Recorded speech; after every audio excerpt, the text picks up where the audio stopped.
नमस्कार। खास मुलाकात में आपका स्वागत है। खास मुलाकात में आज हम पहुंचे हैं श्री दीनदयाल गिरधर गोपाल गौशाला संस्थान राणेर में, जहां के अध्यक्ष राजू बाबा जी हमारे साथ हैं। इनसे जानेंगे गौशाला संचालन में क्या क्या परेशानियां हैं, क्योंकि राजू बाबा जी के बता दें आपको, ये कम से कम पिछले 25-30 सालों से गौशाला में और गायों की सेवा कर रहे हैं। इनकी संस्था जो है वो काफ़ी पुरानी है और ये तन मन और धन से गौशाला से जुड़े हुए हैं और लोगों में भी इनका काफ़ी प्रेम है।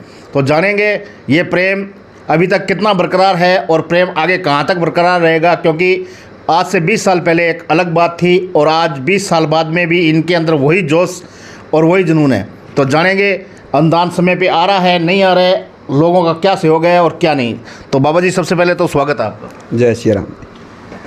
तो थाने मतलब गौशाला गौशाला जुड़िया ने इनकी स्थापना थी करी? हाँ, इनकी स्थापना मैं भी सागे ही कारण में भी मैं छोटराम महाराज जी आ, देवेंद्र कुमार जी शर्मा, नेमीचंद जी खुराना हा, यहाँ करके 5-7 जना जिसकी स्थापना हुई है। तो एक गौशाला की स्थापना कद हुई और रजिस्टर्ड कद हुई? मैं 2002 में अठा आया साहब। ठीक है। 2002 में महाराज जी की कुटिया ही गरसाने तो सुबह सुबह कोई गुरबाणी चाली और यहाँ मानो भाई गौशाला बनाने को विचार चाला और बिंग माँ ओ विचार चालो भाई गौशाला को नाम के रखा। तो जिया भी आगलो शब्द गुरबाणी को जके स्पीकरों आयो मारता ही दीन दयाला गिरधर गोपाला वो ही नाम मतलब गौशाला को रख क्या बात जी। तो आज से लगभग 30 साल पहले या 25 साल पहले अपने कह सकते हैं, तब आपने शुरुआत की। उस समय में आपको क्या क्या परेशानियां, मुख्य रूप से क्या क्या परेशानियां आई? उस समय में परेशानियां लगभग सभी परेशानियां ही थी।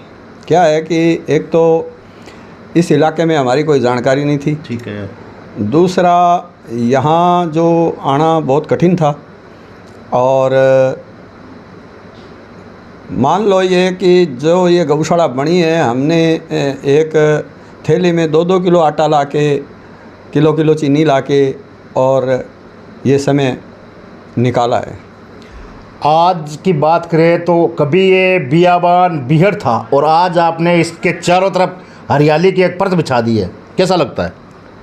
हाँ, ये जो हरियाली की परत है, हमारे जो सभी जो साथी हैं, जो भाव रखते हैं, जो प्रकृति से और जीव से प्रेम करते हैं, उन्होंने सब ने बहुत ही मेहनत की है, जिसकी आज आपको ये हरियाली नज़र आ रही है। बिल्कुल बहुत मेहनत की है, भूख प्यास निकाल कर मेहनत की है सभी ने। बात करें काफ़ी लंबा समय हो गया आपको, तो कभी मन में एक स्टार्टिंग की ऊर्जा और आज की ऊर्जा में कितना फ़र्क है, और कभी मन में ये नहीं आया कि यार सेवा बहुत हो गई, किसी और को आना चाहिए? हाँ, नहीं, ये तो रहता है। अभी भी जो स्टार्टिंग में था, देखो ऊर्जा एक गाय ने कभी हमें पीछे मुड़ के देखने नहीं दिया जी। गाय ने जो सेवा की है, जो गाय की सेवा हो रही है, वो सेवा ऐसे मान लो आप एक आत्मबल का स्रोत है वो। अभी अपनी गौशाला में कितने गोवंश हैं टोटल? अभी हम इस गौशाला के अंदर जो गाय है वो 467 गोवंश हैं और उनमें 4 ऊँट है, हिरण है, रोज हैं और अन्य जीव हैं। मैं इसी तरफ आ रहा था। अधिकतर देखा गया है कि गौशाला वाले बैल तक भी गौशाला में नहीं लेते, और आपने यहाँ ऊँट, बैल, रोज, नील गाय वगैरह सब रखे हुए हैं, क्या कारण है? देखो साहब, सेवा की सभी को ज़रूरत है जी। सेवा सभी को चाहिए, गाय को चाहिए। अब दया ये तो नहीं कहती ना अभी हम दया केवल गाय पर ही करेंगे और अन्य जीवों पर नहीं करेंगे। अगर ऐसी कोई दया है तो वो केवल बनावटी दया है। दया तो सभी पर काम करती है। आज कोई भी अगर जीव मतलब करा रहा है, पीड़ा से परेशान हो रहा है, तो उसको बिल्कुल सेवा चाहिए। तो अभी दुधारू गाय कितनी है और उस दूध का क्या गौशाला में कोई उपयोग होता है या उसको डेयरी वगैरह में डालते हैं आप? इस गौशाला में दुधारू कोई 4 गौवंश हैं जिनमें 2-2 लीटर दूध है। कुछ गायें ऐसी है जिनके मान लो बच्चे जो है ना, छोटे बछड़े बछड़ी, वो ही चूंकते हैं और बिक्री के लिए दूध नहीं दिया जाता है, क्योंकि अगर हम दूध वाली गाय रखें तो ये बीमार गायों की सेवा नहीं होगी। तो अभी अपने यहाँ चिकित्सा व्यवस्था कैसी है? क्या डॉक्टर यही रहता है या बाहर से आता है? चिकित्सा व्यवस्था जो डॉक्टर हैं यहाँ प्राइवेट ही हैं जी। और वो यहाँ देख रेख करते हैं। और मेरे ख्याल से 15 दिन में 10 दिन में जो सरकारी वेटनरी हॉस्पिटल से डॉक्टर साहब आते हैं और कंपाउंडर भी आते हैं, समय समय पर देख रेख करते हैं। ठीक है। तो बड़ा कोई फ्रैक्चर हो जाता है तो उसके लिए क्या एम्बुलेंस की व्यवस्था है या गाड़ी है या अदर कहाँ भेजते हैं उसको?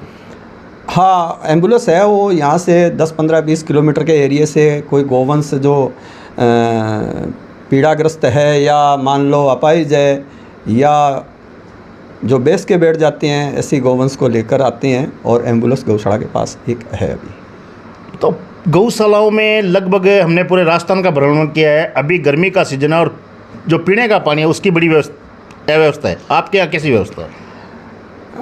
अपने जो गौशाला में गायों की बहुत कृपा है। यहाँ 4 ट्यूबवेल हैं। क्या बात। और जिनमें पानी मीठा है, पानी की कोई कमी नहीं है जी। अच्छा, बात करते हैं सरकारी अनुदान की। अनुदान आता है, जो गौशाला संचालक है उन्हीं का कहना है कि अनुदान सही समय पर नहीं आता। आप क्या कहेंगे? हाँ, बिल्कुल बिल्कुल ये है। देखो, अपना इधर बीकानेर ज़िले में तो जो अनुदान आया है बिल्कुल समय पर आया है, मगर हमने सुना है ये कि गंगानगर ज़िले में जो कोई 23-24 गौशाला है उनका अनुदान अभी तक नहीं आया या आने वाला है। अब आ गया है तो पता नहीं उनका। गौशाला संचालकों का कहना है कि अनुदान आता है तो 40-42 रुपये आता है, जो कि बहुत कम है। आपके हिसाब से एक गाय माता के लिए कितना अनुदान आना चाहिए?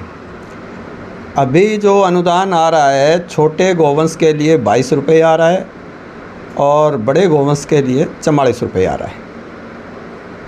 जो मान लो आप ऊँट के मुंह में जीरे के समान ही है। बिल्कुल। आज गाय को बचाने के लिए 40-45 रुपये में कुछ नहीं आता है। इसी समय अपने देख रहे हैं यहाँ अपने आसपास जो चारे के खपत के लिए बड़े बड़े बिजली प्लांट लगे हुए हैं, गौशाला तक चारा आ ही नहीं रहा है। गायों के आने वाले समय में बहुत भारी समस्या हो जाएगी चारे के लिए। तो कितना आना चाहिए एक गाय के लिए आपके हिसाब से अनुदान? 80, 90, 100, 150? देखो, मैं गोवा गया था जी। वहाँ की गौशाला में एक गाय के लिए 150 रुपये अनुदान आ रहा था। आज से 1 साल पहले की बात है। और हमारे यहाँ 40 रुपये और 20 रुपये आ रहा था। देखिए, इसमें कहीं ना कहीं गलती जो गौशाला संचालक हैं मैं उनकी मानता हूँ, क्योंकि हमने ये मुद्दा उठाया था। तो सरकार का कहना है कि फर्जी रूप से भी कई गौशालाएँ चल रही हैं। इसके बारे में आप क्या कहेंगे? देखो साहब, ऐसे अच्छे बुरे लोग सभी प्रकार के इस दुनिया में रहते हैं। ठीक है, गौशाला गाय फर्जी नहीं है, और करिंदा कोई फर्जी हो सकते हैं, ठीक है, मगर गाय फर्जी नहीं है। गाय की सेवा तो सेवा ही है जी। नहीं, गौशाला संचालक जो है बहुत फर्जी बैठे हैं, जो अनुदान गाय उनके पास 20-30 है लेकिन अनुदान वो 400-500 का उठाते हैं। हाँ, हो सकता है ऐसा, बिल्कुल हो सकता है, क्यों नहीं हो सकता। मगर इस समय तो क्या है कि गवर्नमेंट ने जो नियम लागू किए हैं ना, उसमें ये अब नहीं हो सकता, क्योंकि अभी जो टैग हैं 12 जो डिजिटल टैग है ना, वो 12 अंक का, मतलब अभी तहसीलदार, एसडीएम, नोडल सभी, मतलब सभी को ये आदेश है कि वो तुरंत जाके गौशाला की मतलब भौतिक सत्यापन करे, देखे। इसलिए अब ये समझ नहीं है, पीछे तो बिल्कुल ये था, आप जो बोल रहे हैं बिल्कुल ऐसा सुना था हमने जी। क्योंकि ये मुद्दा जैसलमेर में मीडिया ने उठाया था और जैसलमेर में बहुत सी फर्जी गौशालाएँ पकड़ी गई थी, जिनमें अनुदान 400 का आ रहा था लेकिन गाय 40 ही नहीं थी। हाँ, वो हमने सुना था, उनकी फ़ोटोएँ देखी थी हमने अखबार में, भाई वो कोई जो गौशालाएँ हैं वो बिल्कुल फर्जी थी। उनमें कोई 1-1, 2-2 खेड़ी बनाकर छप्पर बनाए हुए थे, कोई 1-2 गाय थी और अनुदान वो ज़्यादा उठा रहे थे, ये बिल्कुल सुना था हमने। जो ऐसे फर्जी जिनको अपने कह सकते हैं संस्थापक हैं गौशालाओं के, उनके लिए आप क्या कहेंगे, क्या कहना चाहेंगे? कड़ी से कड़ी कार्रवाई हो, उन पर कड़ी से कड़ी कार्रवाई हो और उन गायों का अच्छे लोगों के हाथों में उनको दी जाए, जिससे गौ सेवा हो। आने वाली हमारी जो पीढ़ी है वो जान सके भी गौ सेवा क्या होती है। गौ सेवा कोई बिजनेस नहीं है, केवल हमारा आध्यात्मिक मार्ग है ये, ताकि सेवा हो सके। एक बाबा जी आजकल सिस्टम चल रहा है, सिस्टम ही कह सकते हैं कि कई गौशालाएं हैं जो बंद पड़ी है, लेकिन उनके नाम पर उगराही चालू है, क्या कहेंगे? बिल्कुल बिल्कुल बिल्कुल है, ऐसे लोग हैं भाई, गौशाला बंद पड़ी हैं और उनमें गाय नहीं है और वो उगराही कर रहे हैं। बिल्कुल ऐसे लोग हैं, इन पर कड़ी कार्रवाई गवर्नमेंट को करनी चाहिए, जांच करनी चाहिए। ठीक है, मतलब ऊपर से लेके सभी चीज़ की जांच करनी चाहिए। तो संस्था है तो संस्था क्यों ना जांच हो। तो यहाँ आसपास का जो राणेर क्षेत्र है या आसपास का क्षेत्र है, यहाँ के स्थानीय लोगों का कैसा सहयोग रहता है गौशाला को? यहाँ से जो जितना भी जो सहयोग है, यहाँ क्या है, एक ये बिरानी इलाका है, इसमें लगभग किसी के पास अगर ज़मीन है तो वो नहरी जो है 2, 4, 5, 10 बीघे ही हैं, जो अपना पेट पालता है या हमें देगा, ऐसा सिस्टम है। तो चारा तो हमारा जो आ रहा है वो बाहर से आ रहा है। बाकी इनका सहयोग पूर्ण सहयोग है, अच्छा सहयोग है, खूब सहयोग है। वैसे तो राणेर जो गौशाला है वो मुझे लगता है अभी राणेर ही नहीं, आसपास के पूरे राजस्थान में फेमस है, क्योंकि राणेर का नाम कहीं भी लो तो गौशाला का नाम पहले आता है। हाँ, राणेर गौशाला साहब सभी धर्मों से, सभी लोगों से, मतलब सभी जीवों से बिना भेदभाव के ये चलती है जी। तो बाबा जी क्या कहना चाहेंगे, राजस्थान सरकार से क्या अनुरोध करना चाहेंगे और आसपास के क्षेत्र के लोगों से क्या कहना चाहेंगे? सभी से ये कहना चाहेंगे कि जो सही लोग नहीं हैं उन पर कड़ी कार्रवाई हो। जो फर्जी लोग घूमते हैं, गौशालाओं को बदनाम करते हैं, उन पर बिल्कुल कार्रवाई होनी चाहिए।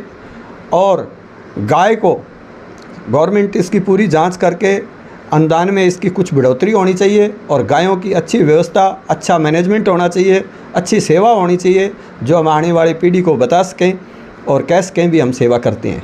ठीक है साहब, राम राम। राम राम साहब। तो ये थे दीनदयाल गिरधर गोपाल गौ संस्थान राणेर से अध्यक्ष जो व्यवस्थापक हैं गौशाला के, राजू बाबा जी। इन्होंने बताया कि गौशाला का तो संचालन सुचारू रूप से हो रहा है, लेकिन सरकार अगर अनुदान बढ़ा दे तो व्यवस्था करने में कोई दिक्कत नहीं हो। और आसपास का जो क्षेत्र है वो बिरानी बेल्ट है, तो ज़्यादातर लोगों का सहयोग नहीं मिलता है।